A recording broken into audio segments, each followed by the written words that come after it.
আসসালামু আলাইকুম, welcome to my channel yummy food fusion. আমি আজকে আপনাদেরকে খুব সহজ একটা ডেজার্ট তৈরি করে দেখাবো, আর সেটা হচ্ছে মাহালাবিয়া। এটা মূলত একটা দুধের পুডিং, আর তৈরি করা খুবই সহজ। প্রথমেই একটা বাটিতে 5 টেবিল চামচ নিয়ে নিচ্ছি কর্নফ্লাওয়ার।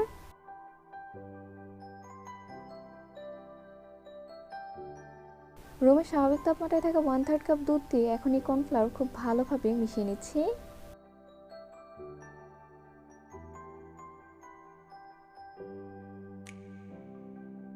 এখন একটা প্যানে জাল করে নেওয়া 600 গ্রাম দুধ নিয়ে নিচ্ছি, আর 750 গ্রাম দুধ আমি এখানে জাল করে 600 গ্রাম করে নিয়েছি। আমি এখানে গরুর দুধটা ব্যবহার করছি, আপনারা চাইলে এখানে পাউডার মিল্কও ব্যবহার করতে পারেন। এখন এর সাথে 1/4 কাপ দিয়ে দিচ্ছি চিনি, 1/4 কাপ দিয়ে দিচ্ছি গুঁড়া দুধ। এখন এই দুধে একটা বলক চলে আসা পর্যন্ত অপেক্ষা করছি। বলক চলে আসলে আগে থেকে মিশিয়ে নেওয়া কর্নফ্লাওয়ার মিশ্রণটা এখন এর মধ্যে দিয়ে দিচ্ছি। হ্যান্ড উইক্সের সাহায্যে খুব ভালোভাবে মিশিয়ে নিচ্ছি। এই পর্যায়ে চুলার আঁচটা মিডিয়াম লো করে দিতে হবে।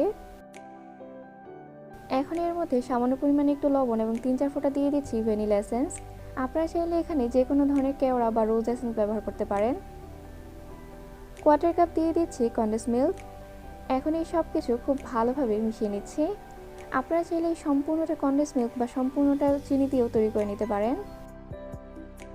এখন এর মধ্যে 1 টেবিল চামচ দিয়ে দিচ্ছি বাটার। খুব ভালোভাবে মিশিয়ে নিচ্ছি।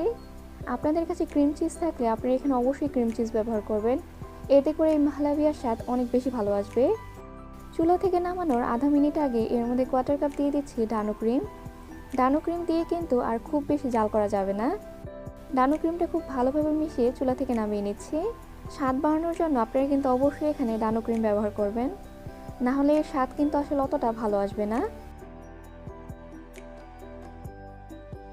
দুধের পুডিং কিছুটা ঠান্ডা করে নেওয়ার পর এখন 5টা সার্ভিং গ্লাসে এই মিশ্রণটা দিয়ে দিচ্ছি।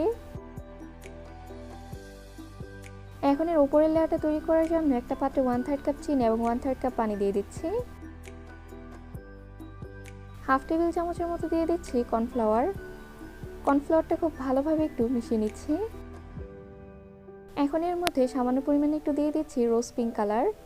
আপনারা চাইলে এখানে নিজের পছন্দ মতো যে কোনো ফুড কালার ব্যবহার করতে পারেন। চুলাটা অন করে দিয়ে মিডিয়াম আঁচে জাল করে নিচ্ছি। যখন এরকম ঘন হয়ে আসবে তখন চুলা থেকে নামিয়ে নিচ্ছি। মোটামুটি কিছুটা ঠান্ডা করে নেওয়ার পর এখন দুধের পুডিংয়ের উপরে এই দ্বিতীয় লেয়ারটা দিয়ে দিচ্ছি। কমপক্ষে 4 ঘন্টা ফ্রিজে নরমালি রেখে ঠান্ডা করে এরপর সার্ভ করবেন, এতে করে এই মাহলাবিয়া খেতে অনেক বেশি ভালো লাগবে। এখন কিছু শুকনো নারকেল দিয়ে সাজিয়ে নিচ্ছি। আপনারা আপনাদের পছন্দ মতো যেভাবে ভালো লাগে সেভাবে সাজিয়ে নিতে পারেন। দেখলেন তো কত সহজে এই মাহলাবিয়া তৈরি করা যায়, আর খেতেও আলহামদুলিল্লাহ অনেক মজা।